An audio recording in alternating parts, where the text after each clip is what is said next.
My name is Megan Williams, and at 34 years old, I never imagined I'd be standing outside my mother's 60th birthday party, uninvited. Mom and I had always been close, or so I believed. That illusion shattered when my father blocked the doorway, his eyes cold and unreadable. "You're not on the list," he said, like I was a stranger trying to sneak into a private event. I glanced over and saw my sister Brooke smirking, while I stood there holding a gift, my heart in pieces. Before I tell you what happened next, let me know where you're watching from. And hit that like button if you've ever felt rejected by the very people who were supposed to love you unconditionally. Being the middle child in a suburban Chicago family came with its own invisibility. I was sandwiched between Brooke, the brilliant academic, and Tyler, the beloved youngest. Our family photos say it all.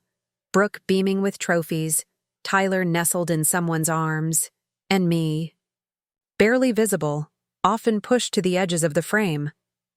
But Mom used to be different. At least she seemed to be. When I was 7, I came home in tears after not being invited to Melissa Anderson's birthday party.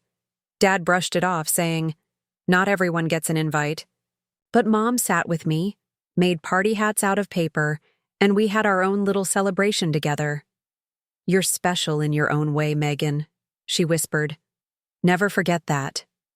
At 12, I placed third in the science fair with my solar system model. Not a first like Brooke always got, but Mom proudly framed my certificate. "It's not about being the best," she said. "It's about doing your best." She even hung it on the wall next to Brooke's many accolades. 3 days later, Dad took it down, saying it looked cluttered. Mom quietly kept it in her bedside drawer. When I turned 16 and all my friends bailed on my party for a cooler one, Mom drove me 2 hours into the city to see a musical I'd been dying to watch. We dressed up, had dinner at a fancy place, and for one night, I felt like the most important person in the world. "Sometimes quality matters more than quantity," she said gently. Those moments anchored me. Proof that at least one person in my family truly saw me. But everything started to shift when I left for college. While Brooke stayed nearby at Northwestern, I chose Boston University. "Why so far?" Dad questioned. "Aren't we good enough for you?" What began as physical distance eventually became emotional. After graduation, I surprised everyone, including myself, by thriving in the tech industry. While Brooke joined Dad at the family insurance firm and Tyler bounced between gigs, I worked my way up. By 34, I was director of operations at Vertex Technologies, managing a massive team and a budget that dwarfed Dad's business. But my accomplishments didn't bridge the gap. They deepened it. During holidays, conversations were minefields. "So, you're still at the computer place?" Dad would say, even though I sent Vertex-branded gift baskets every Christmas. And the question that always followed: "When are you going to settle down and give your mother some grandchildren?" No one asked Brooke that, even though she and her boyfriend Jesse didn't have kids either. Things with Brooke hit a boiling point 3 Thanksgivings ago. After one too many glasses of wine, she pulled me into the kitchen. "You think you're so special with your Boston life," she said, slicing pumpkin pie a little too aggressively. "You have no idea what it's like dealing with Mom and Dad. Every day while you just send gifts and think that counts." "I call every week," I said. "I invite you all to visit." "Everything's a competition with you, Megan. Always has been." That accusation stung, especially coming from the person I'd spent my whole life trying not to compete with. "I've worked hard," I replied quietly. "And we haven't always—" "You think you're better than us because you got out," she snapped. "Mom doesn't even brag about your job. She doesn't understand what you do. At least I'm here, being a real daughter." Those words pierced deeper than she realized. After that night, Mom's weekly calls became less frequent. Then they became rare. When she did call, she was distant, distracted. This was the same woman who once saved my third-place certificate in her drawer. Now she could barely remember what city I lived in. Tyler followed Brooke's lead, like always. Our once fun texts turned into short, cold replies. The last time I visited, he barely looked up from his phone. Dad, who was never exactly warm, became even colder. "Your mother worries about you," he said once. "Alone in that big city, working too much. It's not natural for a woman your age." I tried to explain I wasn't alone. I had friends, a life, a career I built on my own. But none of it mattered to them. In their eyes, I was a failure disguised as a success story. Mom's emotional distance hurt most. The woman who once drove hours to make me feel special now struggled to hold a 5-minute conversation, especially when Brooke was nearby. "Brooke says you're too busy for us," she murmured once. "Is that true, Megan?" No. Matter what I said, it felt like the narrative was already decided. I was the daughter who left. The one who chose ambition over family. The antagonist in a story I didn't even know I was in. Last Thanksgiving was the final straw. After another one of Brooke's jabs about my empty life, I snapped. "At least I built my own life," I said, putting my fork down. "I didn't just coast into Dad's business and pretend that makes me special." The room went silent. Mom looked devastated. Dad's face turned red. "I think you should leave," Brooke said, softly but triumphantly. So I did. I packed my bag, called a car, and flew back to Boston that night. No one called to apologize. No one called at all. 3 months later, I found out about Mom's 60th birthday party on Facebook. Not from her page. She barely uses it, but from Brooke's. A grand celebration. All of the extended family, everyone. Except me. That's how I found out. I found out about my mom's birthday celebration while absent-mindedly scrolling through Facebook during a late night at the office. Brooke had created an event page with a sleek banner titled Patricia Williams, 60 Years of Love. The guest list included distant relatives I hadn't seen in years, childhood neighbors, even Mom's old college roommate from Florida. My name was notably missing from the going list. I stared at the screen, the blue glow casting shadows on my face in the dim office. It was nearly midnight in Boston, and I was still going through quarterly reports while the cleaning crew vacuumed around my desk. This kind of dedication was exactly what my family criticized, but also what had earned me respect in an industry not exactly welcoming to women. "Megan?" My assistant Rachel stood in the doorway. "You're still here?" The security guy called up to check if everything's okay. I quickly minimized the Facebook tab. "Just wrapping up a few things?" Rachel nodded, unconvinced. "You know most people don't work until midnight on Fridays." "Since when have I been most people?" I tried to smile, though it barely registered. After she left, I reopened Facebook and did something I usually avoided. I looked through old family photos. Last year's birthday for Mom, which I missed because of the Tokyo client emergency. Tyler's promotion to head bartender, which I congratulated via text. Mom and Dad's anniversary dinner, everyone beaming, except for the empty space where I should have been. I picked up my phone and called my mom directly. It was late, but she'd always been a night owl. "Megan?" she answered, surprised. "Is everything all right?" That was our dynamic now. Phone calls meant something was wrong, not just a check-in. "Everything's fine, Mom," I said, softly. I saw something about your birthday on Facebook." A pause. "Oh, that." "I didn't get an invitation," I said, my voice quieter than I intended. She hesitated. "Brooke said you were too busy." "That big project in Singapore?" "That's next month, Mom." I pinched the bridge of my nose. "It's your 60th birthday. Of course I'd make time."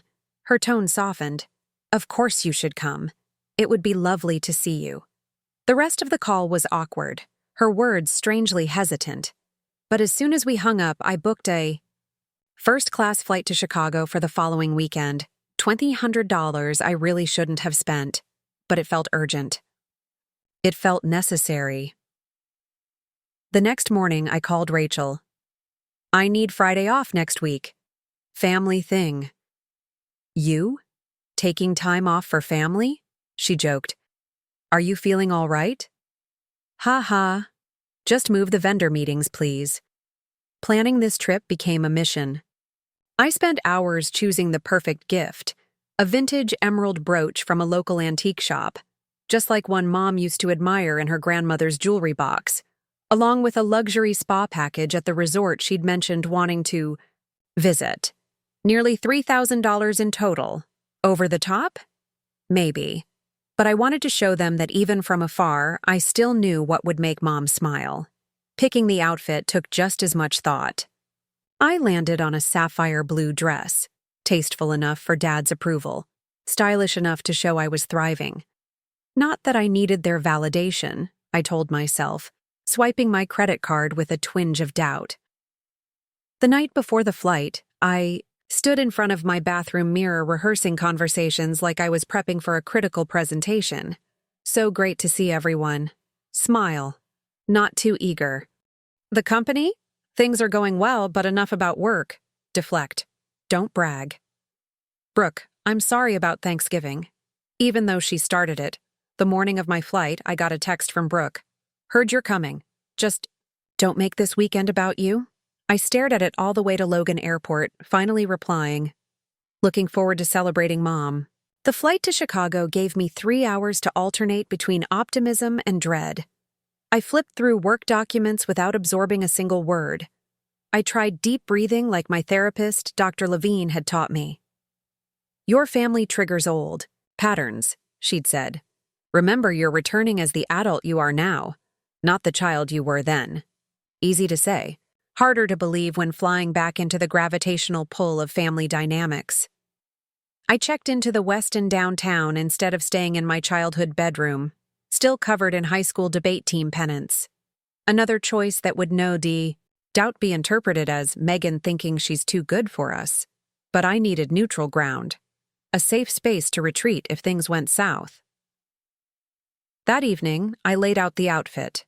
The blue dress, silver heels that weren't too high, and a pair of pearl earrings Mom gave me for college graduation. Every detail was chosen with precision, successful but not flashy, polished but still approachable, independent, but still her daughter. I barely slept. By morning, I'd convinced myself that this trip would either mend everything or shatter what little remained. There was no middle ground.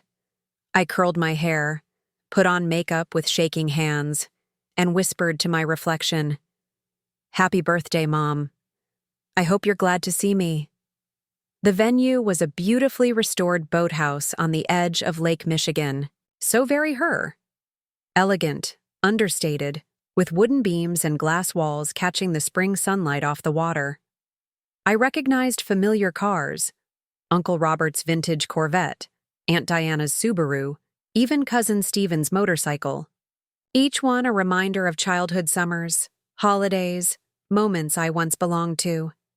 As I approached the entrance holding my carefully wrapped gift, I spotted my dad's old college friend Thomas smoking outside. Megan? His eyes widened. Wow. Is that really you? Hi, Mr. Polson. I smiled, automatically falling into my polite childhood tone. Good to see you. You look just like your mother did at your age, he said, offering a stiff side hug. She'll be thrilled you came. She was just saying she wished all. Her kids could be here today. The comment struck a strange chord. Why would she say that? If she knew I was coming. Before I could ask, my cousin Eliza stepped out. Megan? Her surprise looked genuine as she hugged me. I had no idea. You were coming! Brooke said you couldn't make it because of some big work thing. I rearranged a few meetings, I replied carefully, my unease growing. It's Mom's 60th. I wouldn't miss it. Eliza's expression flickered. Right. Well, everyone's inside. Your mom looks beautiful. I followed her toward the entrance, where my father stood like a sentry greeting guests. His posture was military straight, his gray hair freshly trimmed. When he saw me, his face didn't soften. No smile. Instead, that same cool sternness from my childhood washed over me. "Megan?" he said flat. "What are you doing here?" The question knocked my rehearsed greeting right out of my head. "I'm here for Mom's birthday," I said, trying to sound upbeat. "Is that so surprising?" He looked down at a clipboard in his hand, scanning a list with his finger. "You're not on the list." Those 4 words echoed like a slap. I felt the blood rush to my face as nearby guests tried not to stare, and utterly failed.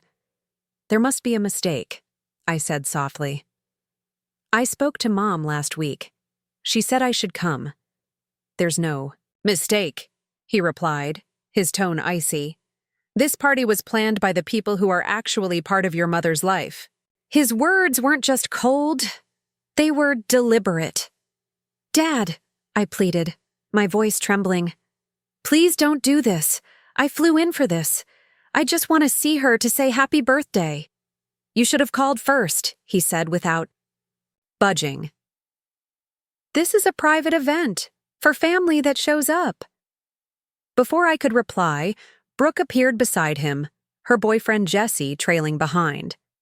She wore a pink dress nearly identical to one Mom owned, her hair styled in the soft waves Mom always preferred. The message was clear and unmistakable. She was the true daughter, the rightful recipient of maternal love. "Is there a problem?" she asked sweetly, though her eyes gleamed with satisfaction. "Megan's not on the guest list," Dad repeated. Brooke's fake concern was almost theatrical. "That's awkward." "I thought we agreed, Megan. After what happened at Thanksgiving, we didn't agree on anything," I said, fighting to keep my composure. "I spoke to Mom directly. Mom probably felt caught off guard." Brooke shrugged. "You know how she hates confrontation." I scanned the crowd inside, trying to find my mother. "Where is she?" "I'd like to speak with her myself." "She's busy with her actual guests," Dad said. "I'm not going to let you ruin her birthday." I noticed Jesse shifting uneasily behind Brooke, his eyes fixed on the floor. He was tall, conventionally handsome, with dark hair and glasses, wearing a suit that looked expensive but a bit too large. I'd never met him before, only seen him in Facebook photos. He seemed genuinely uncomfortable with the scene unfolding. Holding my gift, I overheard an older woman whisper, "Is that Megan?" I thought she wasn't part of the family anymore. Another voice added, "Maybe Stephen's wife, the cousin." Brooke had called Patricia an unsupportive mother at Thanksgiving. Can you imagine? And Brooke herself didn't even bother to lower her voice. Did she really think she was welcome after everything she said? In that moment, it became crystal clear. This rejection wasn't spontaneous. It was planned, probably even anticipated with pleasure. I wasn't just being excluded, I was being punished. I took a deep breath and looked at myself. I wouldn't cry here. I wouldn't give them the satisfaction. "I understand," I said, surprising myself with how calm I sounded. "Please, give this to Mom. It's her birthday gift." I handed the beautifully wrapped package to my father, who took it automatically.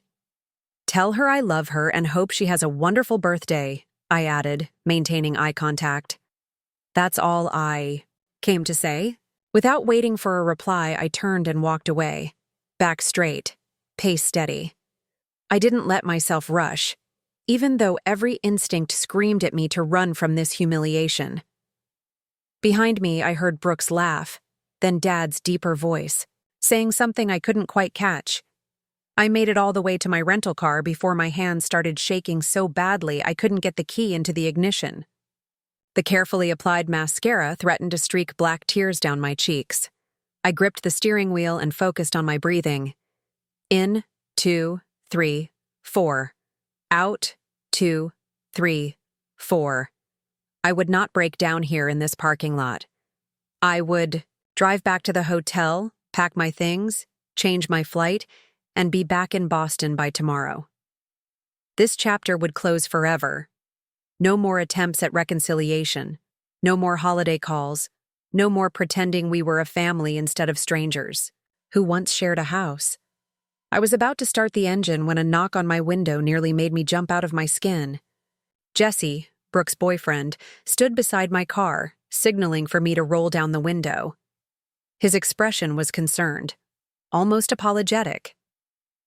For a moment, I thought about ignoring him and driving away, but curiosity won. I lowered the window. "Halfway, Megan," he said, then cleared his throat nervously. "Ms. Williams, I mean."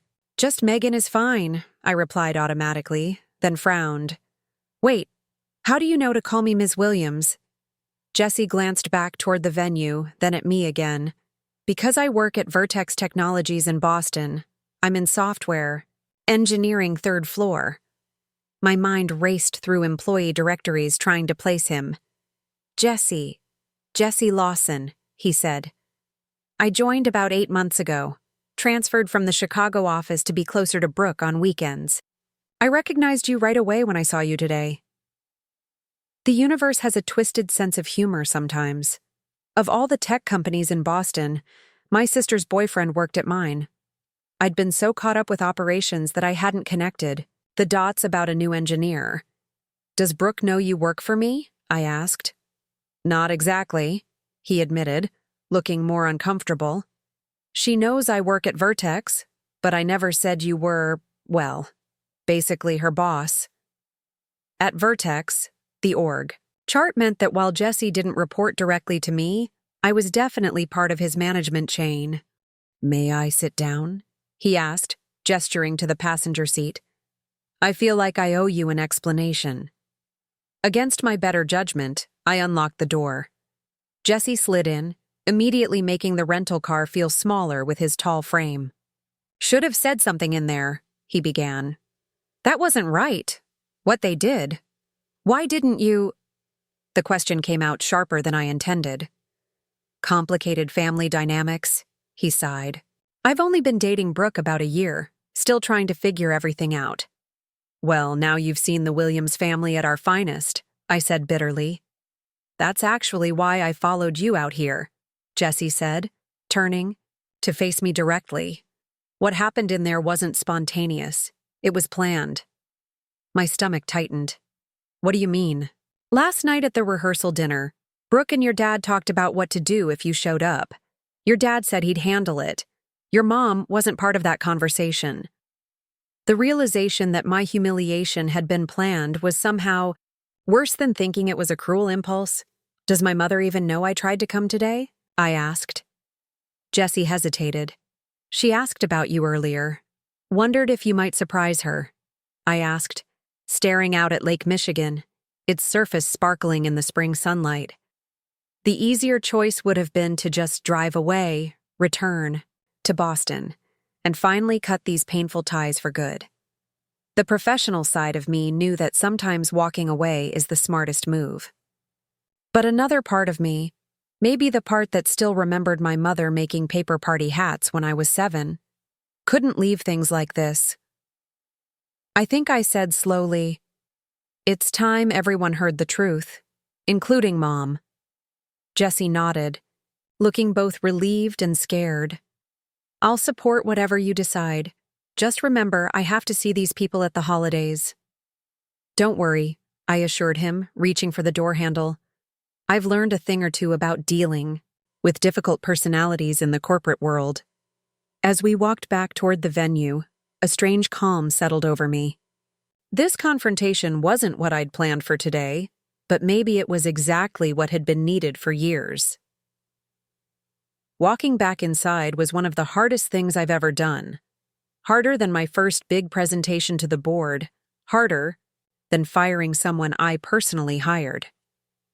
This required a different kind of courage, the courage to face people who'd known me since I wore braces and still thought they had the right to define who I was.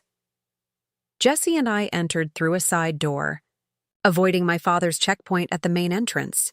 The party was in full swing, About 60 people mingling around round tables. A slideshow of family photos played on a large screen, and I noticed my near absence from the carefully selected pictures. My mother sat at a central table, looking radiant, in a lavender dress that complemented her silver hair. She laughed at something Uncle Robert was saying, completely unaware of the drama that had just unfolded at the door. Brooke spotted us first. Her eyes widened, darting between Jessie and me with dawning realization. She immediately started crossing the room toward us, but it was too late. Jessie stepped forward, his voice carrying naturally as conversations quieted. "Everyone, I'd like to introduce Megan Williams, Patricia's daughter." Then, with perfect timing, "And my boss at Vertex Technologies." The room fell silent. My mother's head snapped up, her eyes meeting mine with a mix of confusion and what looked like genuine delight. "Megan," she stood, a napkin falling forgotten to the floor. "You came." Before I could answer, Brooke reached us, her face flushed with anger. "Jessie, what are you doing?" she hissed. "The right thing," he said simply. My father appeared next, his expression stormy. "I thought I made myself clear at the door." "You did," I replied evenly. "But it seems there's been some confusion about my relationship with this family that needs to be cleared up."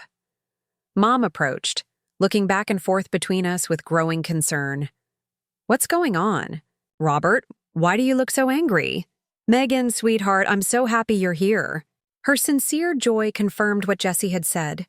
She hadn't known about the rejection at the door. The realization was both relieving and infuriating.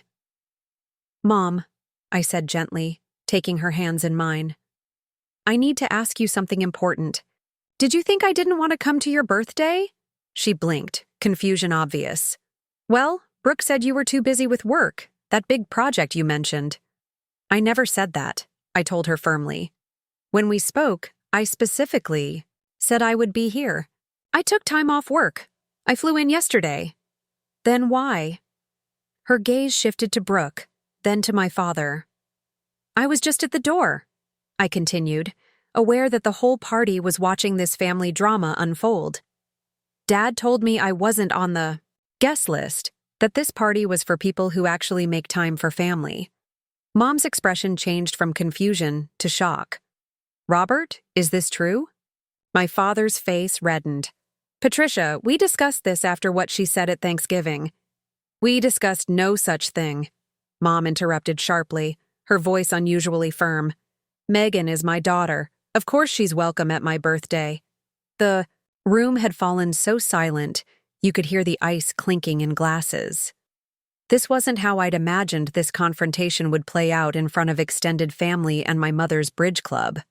But maybe that public accountability was exactly what was needed. "There's been a pattern," I said, addressing my mother directly but aware of the audience. "For years, things I've said have been twisted, absences due to work portrayed as deliberate neglect, my life choices framed as rejections of family." Brooke stepped forward, her smile tight. "This is hardly the time or place, Megan. Always making everything about yourself, even Mom's birthday." "That's exactly what I mean," I gestured toward her. "That portrayal of me as selfish and self-centered, it's the narrative that's been created, but it's not true." I turned to face the room. "Many of you have known me since childhood. I've never been perfect, but I've always loved my family. My career took me to Boston, not Mars. Phone calls work both ways. Visits work both ways." My cousin Stephen nodded slightly, and I saw Aunt Diana whisper something to Uncle Robert. "Brooke," I continued, keeping my voice professional, the same tone I use in tough negotiations at work, "has been systematically undermining my relationship with our parents, exaggerating conflicts, and twisting my achievements into abandonments." "That's ridiculous," Brooke scoffed, but her eyes darted nervously. I looked at Jessie. "What did Brooke tell you about me before you met me today?" Put on the spot, Jessie looked uncomfortable but answered honestly. "That you were cold, career-obsessed, That you called your mother unsupportive and said the family was holding you back. I never said those things, I stated firmly. It was implied, Brooke insisted. No, it wasn't, I countered. At Thanksgiving, after you accused me of thinking I was better than everyone, I defended myself. I said I built my career on my own. That's not an attack on the family. It's a fact. Mom looked devastated. Is this true, Brooke? Have you been turning us against Megan? Brooke's composure finally cracked. You don't understand. She left. She got to leave and become Miss Big Shot executive while I stayed here, taking care of everything, being the good daughter. And what thanks do I get? You still light up more when she calls than when I'm right in front of you. The raw pain in her voice silenced the room. Despite everything, I felt a flash of empathy for my sister. We had both been trapped in roles assigned to us as kids. She, the achiever who stayed, me, the rebel who left. Brooke, Mom said softly. I've never compared you two. I love you both. You treat her differently because you see her as a different person. Then why do you still keep her science fair certificate in your drawer? Brooke demanded, tears threatening to fall. 3rd place. She got 3rd place 15 years ago, and you still have it? I was stunned. That certificate had become for Brooke a symbol of some imagined favoritism, something I'd never felt. Dad, who had been unusually quiet, finally spoke up. I think we should take this conversation somewhere private. No, Mom said firmly. I'm tired of all the secrets and misunderstandings in this family. She turned to the guests gathered around us. I apologize for the drama. Please enjoy the food and music. My family and I need a moment. She gestured toward a small side room, and Dad, Brooke, Jessie, and I followed her inside. As the door closed behind us, I caught glimpses of wide eyes and hushed whispers spreading through the crowd. In the privacy of the smaller room, Mom took control in a way I hadn't seen for years. Sit down, all of you. We obeyed like scolded children. She looked at Dad first. Robert, did you really turn Megan away at the door of my birthday party? Dad shifted uncomfortably. I was protecting you, after what she said about the family. What exactly did she say? I want to hear it in her own words, not Brooke's interpretation. Dad looked genuinely confused. That we were holding her back. That she had to build her life alone because we never supported her. That's not what I said, I quietly interrupted. I said I built my career myself, which is true. It wasn't an attack, just a statement of fact. After Brooke accused me of having an empty life, Mom turned to her. Have you been purposely keeping your sister and me apart? Brooke's defiance crumbled under Mom's direct questioning. I was tired of being taken for granted.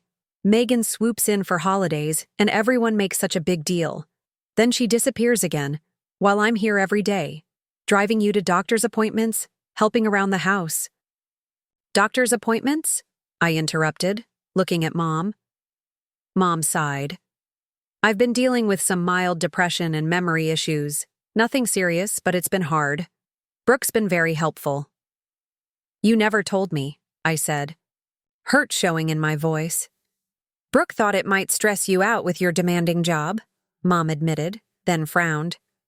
But I see now that wasn't her to decide. The pieces were coming together. Mom's growing distance, her confusion on our calls, Brooke's role as gatekeeper to family information. I'm sorry, Jessie spoke up unexpectedly. I should have said something sooner.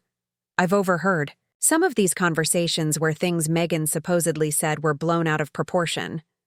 Brooke turned to him, betrayal in her eyes. You're taking her side? Your boss over your girlfriend? It's not about sides, Jessie said, gently. It's about the truth. The word hung between us. Truth. Something our family had avoided for years, preferring comfortable stories to difficult realities. I want to try again, I said into the silence. All of us. But we need honesty. No more triangulating. No more gatekeeping. No more rewriting what's been said. Mom reached for my hand. I want that too. I've missed you, Megan. More than you know. Dad cleared his throat. I may have misjudged some things if what you're saying is true. It wasn't quite an apology, but from Dad, it meant a lot. Brooke stayed silent, tears now streaming down her face. The careful image she'd built, perfect daughter, family protector Sears, was falling apart. I couldn't tell if she was grieving its loss or relieved to let go of the burden. This won't be fixed in one conversation, I acknowledged. But it's a start. As we prepared to return to the party, Mom held me back for a moment. Your gift, she said softly. The emerald brooch. How did you know? You showed me Grandma's jewelry box when I was 10, I replied. You pointed out a similar brooch that got lost during the move. You said it was your favorite. Her eyes filled with tears. You remembered that, after all these years. I remember everything that matters, Mom, I said, squeezing her hand. Just because I'm not always here doesn't mean I'm not present. We rejoined the celebration. The tension was still there, but somehow lighter. The truth, even when painful, weighs less than lies. As the guests slowly resumed their conversations, I noticed something unexpected. Family members approaching me, making real connections instead of just small talk. Even Dad made an awkward effort, asking about my work with genuine interest, perhaps for the first time. Brooke remained distant, processing her new reality. This confrontation had revealed not just her actions, but her insecurities. Healing that relationship would take time if it was even possible. But as Mom cut her birthday cake, standing between Brooke and me, both of us reflected in her smile. I felt something I hadn't expected that day. Hope. The Monday after Mom's birthday, I returned to my Boston office with the emotional weight of a hangover. The confrontation was necessary but exhausting. I had extended my stay through Sunday, spending time with Mom, having stiff but civil talks with Dad, and giving Brooke the space she clearly needed. Rachel looked up from her desk as I walked in, coffee in hand. So, how was the family reunion? Eventful, I replied, managing a small smile. Very eventful. And did they appreciate the amazing, successful woman you've become? She asked, half joking. Actually, I said, surprising myself, I think they're starting to. The professional implications hit me around 11 that morning when I got an email from HR confirming a departmental transfer request for Jesse Lawson. My sister's boyfriend was moving from software engineering to product development, a lateral move that would take him out of my direct reporting chain. Professionally appropriate, personally complicated. I called Jesse that afternoon. You didn't have to transfer departments, I said when he answered. It seemed like the right thing to do, he replied. Cleaner boundaries, given everything. How's Brooke handling all of this? I asked. The question I'd been avoiding. Jesse's sigh carried through the phone. She's struggling. Your confrontation shattered the story she's been living. She gave me an ultimatum Saturday night. My stomach tightened. You or me, he confirmed. She said if I respected her, I'd quit Vertex. The manipulation was so... The situation felt so familiar it almost made me laugh. What did you tell her? That I respect myself too much to let anyone dictate my career choices, he said simply. We're taking a break while she processes everything. A pang of guilt hit me. I never meant to come between you. You didn't, Jesse assured me. This was coming anyway. I'd noticed patterns in how she handles conflict. Your confrontation just sped things up. After hanging up, I stared out the window of my Boston office at the skyline. The personal and professional had collided in ways I never expected, creating ethical challenges no business school case study had prepared me for. That afternoon, I scheduled a meeting with our chief ethics officer and explained the situation, in clinical terms. I need to ensure there's no appearance of impropriety in how I'm managing this. Diane listened carefully before replying. Document everything. Recuse yourself from any direct decisions involving Jesse and consider bringing in an executive coach to help navigate the personal-professional boundaries. I followed her advice, setting clear protocols to protect both Jesse's career and my professional integrity. It was strange applying corporate governance to family drama, but maybe that structure was exactly what we needed. Meanwhile, I was sorting through my own emotions after the weekend's revelations. I booked an emergency session with Dr. Levine, my therapist. You stood up for yourself, she noted after I described the confrontation. How did that feel? Terrifying, I admitted, and then liberating. The family dynamics you described are classic, she explained. The golden child who stays versus the scapegoat who leaves. Your sister's identity is wrapped up in being the good daughter who sacrifices while you've become the selfish one who pursued her own path. Neither is accurate or fair. How do we fix it? I asked. Dr. Levine smiled gently. That's the million-dollar question. It starts with ongoing honesty and adjusted expectations. Your family won't change overnight, if at all. 2 weeks after the birthday party, my mom called with news that made my heart sink. The doctor confirmed early-stage cognitive decline, she said softly. Not Alzheimer's, but noticeable memory issues that will likely worsen. I should have told you sooner, she added. Mom, I interrupted gently, I need you to promise me something. From now on, tell me these things directly, not through Brooke, not through Dad. We need to rebuild our relationship without intermediaries. I promise, she said, and I heard a new resolve in her voice. In fact, I've been thinking, would it be possible for me to visit you in Boston? See your life there? The question stunned me. In 15 years, neither of my parents had visited my adopted city. I'd love that, Mom. When were you thinking? Next month. Your father has a fishing trip planned. The implication, that she wanted to come alone, without the family dynamics interfering, warmed something long cold inside me. I'll send you flight options tonight, I promised. At work, I threw myself into the Singapore expansion with renewed focus. The personal clarity somehow translated into professional sharpness. I found myself making bolder strategic decisions, pushing back more confidently against bad ideas, and advocating more fiercely for my team. Something's different about you, my boss Alan commented after I successfully negotiated a complex vendor contract. More centered, I admitted, surprising both of us with the personal disclosure. The situation with Jesse remained delicate. We kept strictly professional interactions at the office, but sometimes met for coffee on weekends to process the ongoing family drama.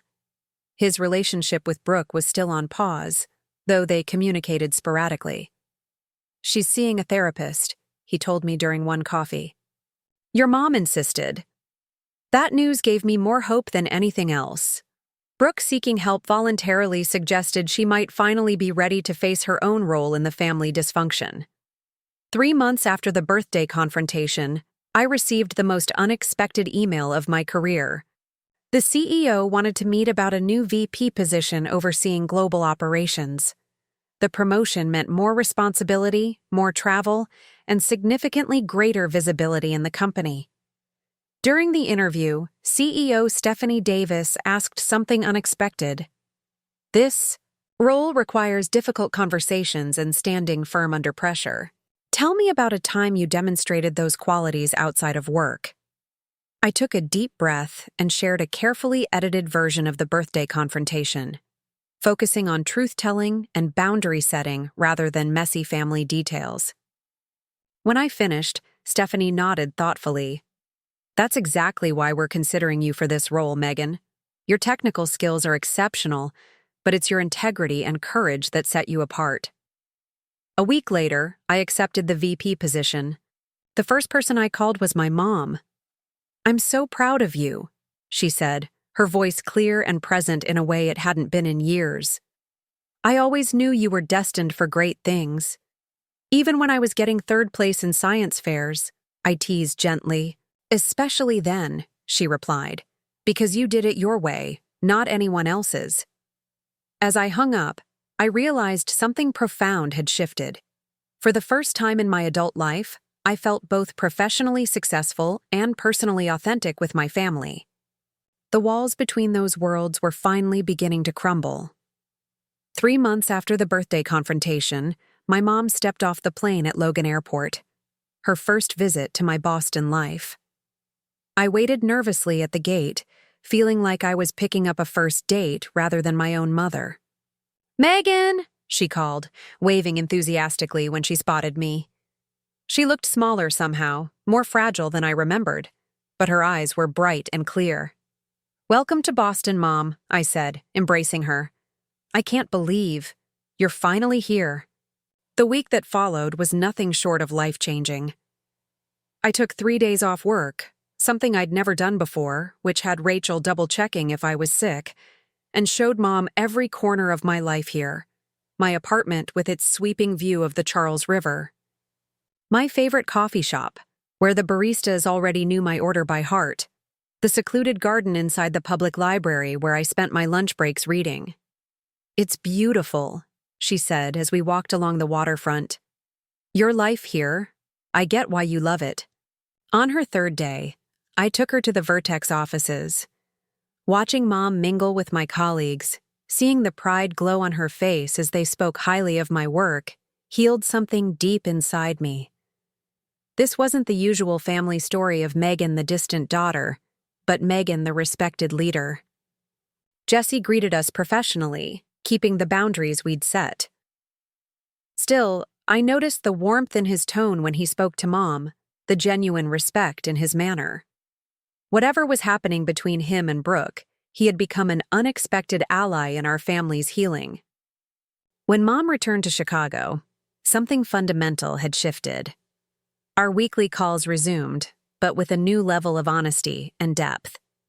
She started sending me little packages, a book she thought I'd like, a scarf that matched my eyes, small tokens that said, "I see you," more clearly than words could.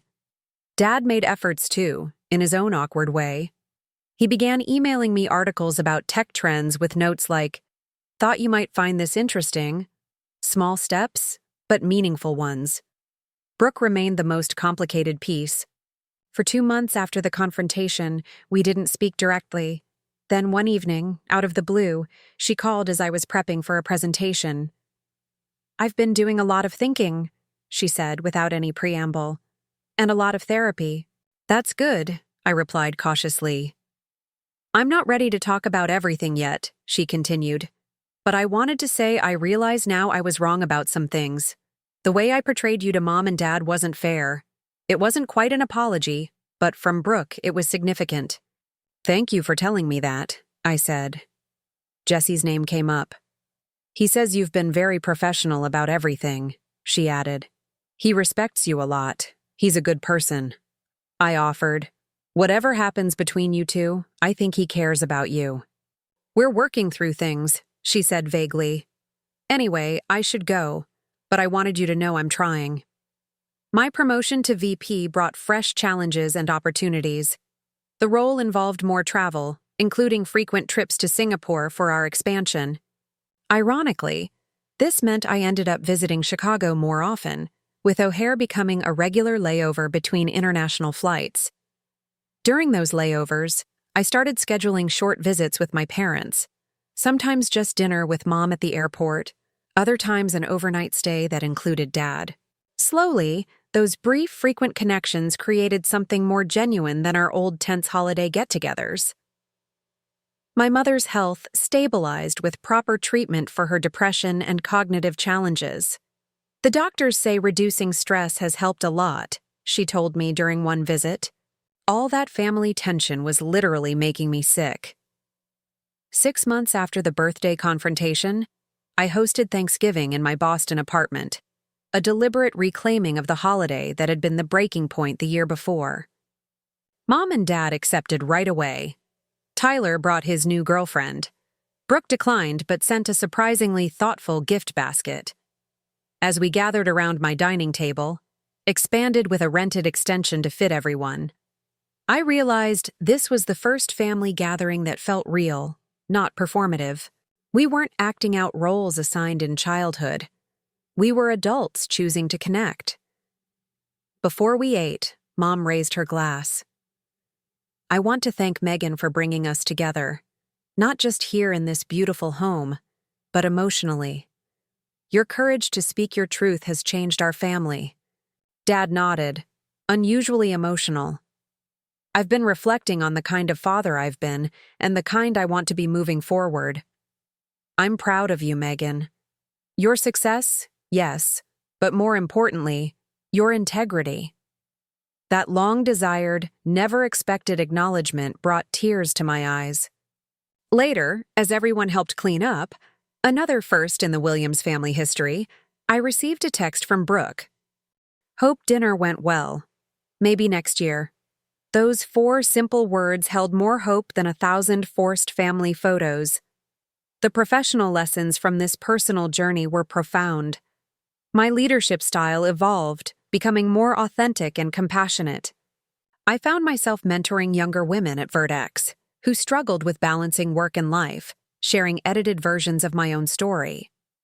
Your worth isn't defined by your family's approval or your career achievements, I told one promising analyst grappling with parental expectations.